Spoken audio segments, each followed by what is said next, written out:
Dut-dut dito, dut-dut doon. Yan ang therapeutic activity na hatid ng Claypel o clay papel. Unleash your inner artist gamit ang kanilang malakli na moist colored recycled paper. Ang artsy business idea na ito nagsimula lang sa isang craft session ni Angela at ng kanyang mami Sue noong 2005. At matapos ang halos 2 dekada, patuloy ang Claypel sa paghatid kulay sa buhay ng ating mga kapatid. Gamit syempre ang kanilang mga DIY kits na may iba't ibang disenyo gaya ng mga hayop na sa bansa lang makikita tulad ng Philippine Eagle, Philippine Deer at Philippine Crocodile. Patunay na ang Claypel di lang basta nagbibigay kulay kundi meron ding pagpapahalaga sa kalikasan. Okay, sabi nga ng ating bisita ngayong umaga, Dut-Dut Art for All. Iwagan po natin si Angela ng Claypel PH Corporation at ang kanyang artist na si Bono. Ay, good morning! Good morning, mga kapatid! Okay, pero linawin lang natin ulit, ano ba yung Claypel, Jella? Claypel is a unique art medium na gawa sa recycled paper. So yung word na Claypel, clay na papel. Yun. It's paper clay, kumbaga. So ibig sabihin, totoong recycled paper, saan kayo kumukuha ng mga papel? Actually, hindi na kami nagpa-process ng recycling eh. Oo. So dumarating sa amin, recycled na siya. Recycled. Yep. Tapos sinalagyan na lang ng kulay. Yes. Oh. Kami na lang yung Hindi na nagko-color siya. and then kinikit namin siya. Okay. So how does it work? Yung inyong mga artwork, paano ba yung nagiging proseso? Pag pumunta kami halimbawa sa okay. store ninyo. So we have a store po sa Ayala Malls, Manila Bay. Makikita niyo doon mga kits. So itong Claypel, pinackage namin as DIY kit para accessible siya tsaka kayang gawin ng adults, ng mga Yes. bata. So it's very easy, a very easy art activity. Jella, sorry, hakinutkot ko na nanay talaga eh. Hindi gusto kasi talagang maramdaman, para talaga po siyang clay, pero ang parang mas madali siyang dumikit. At saka nakikita mo rin na parang mas malambot na nandyan yung paper na feel, pero hindi makalat. Hindi katulad ng kapag pintura, Okay, matatakot yes. ka, di ba? So ito hindi humahawa ang kulay nito, halimbawa. Sa damit, Sa damit, oo. or hahawa rin siya pero madali lang po siyang Madali matanggal. lang. Oo. It's water-based, it's non-toxic. Yan. Non-toxic, yun ang safe talaga for kids. Yan ang gusto natin.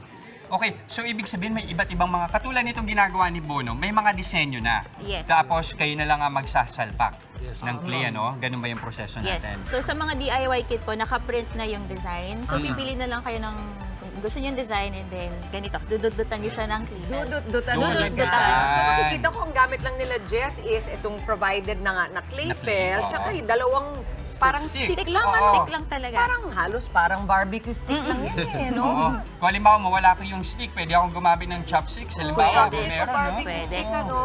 Yes. Anong appropriate na age para dito? We would say at least 4 or 5 kasi nga po matulis yung sticks. Ay, Pero it's a opo. very easy activity. So may mga designs po na ganito, maluluwag yung spaces. Ay, mas Good for the malalaki kids. yung For edad. the kids. Yes. For So kids. kung mas maliliit yung spaces, ayun, medyo So, mahirap siya. appropriate Jella sa kahit sa simula po ay dapat kasama niyo yung bata para niya ma-monitor ninyo Yes. kung kaya na nila Try nga at natin, alam na Bono. nila. Yan, sige. Game? Yan. So paano? Kukuha ka lang ng maliit na piraso. Okay. Sige, go Jess! Gamit tayong dalawang sticks yan. Doon tayo sa malaking space. Ayan. Kuha tayo sa malaking Yan, space. i-apply mo. Doon tayo sa pambata. Yan.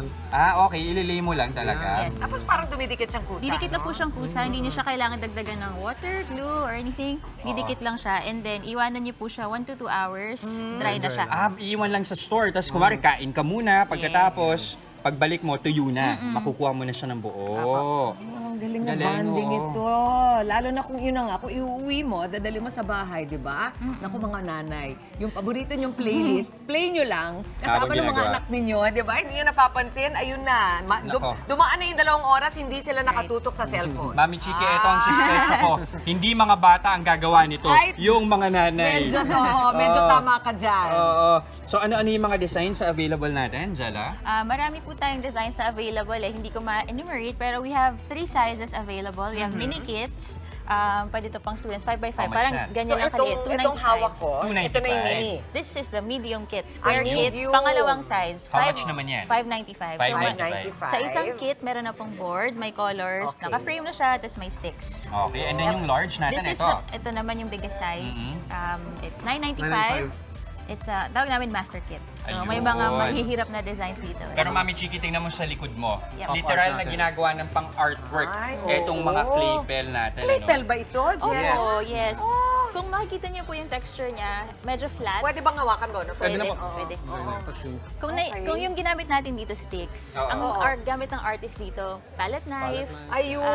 Pwede. So pwede. Ayun ba yung texture, ma'am? Pag pihado ka, pag pagka medyo sanay ka na, pwedeng gamitan mo na ng Oo. parang Okay ba, mas yes. smooth para wala yung mga hindi Tama. siya rough na Or ganito. ito, medyo mas rough yung texture niya. So kung ano rin ang gusto mo, Kung ano pwede yung namang mo. rough. Yes. Ito And- yun, Mami Chiki. Mukhang may mga artist tayo Aba, dito na aba, mukhang nagpapaka-artist. Kamusta naman kayo dyan? Nalilibang yung mga Solve yun, naman? no? Okay. Mukhang nawawala yung Yung mga- stress sa trabaho. Mga malalaking bata. Oo. Itong naka-frame na ba talaga siya kapag binibili sa inyo? May kasama ng frame. Ito yung built-in frame niya. It's Okay. wood. Pero if you want to change it, pwede rin naman. Pwede din naman. Pwede Okay. rin naman. Jella, imbitahan na natin sila. Paano kayo makukontak? Paano ba sila makakabili ng kits ninyo? Or di naman kaya, saan nila kayo pwedeng bisitahin? Okay, meron po kaming store sa Ayala Malls Manila Bay, sa 4th floor, malapit sa Fun City. Okay lang ba sabihin yan? Yes, And yes. then, please follow us on Instagram or Facebook at Claypel. Claypel is Klaypel.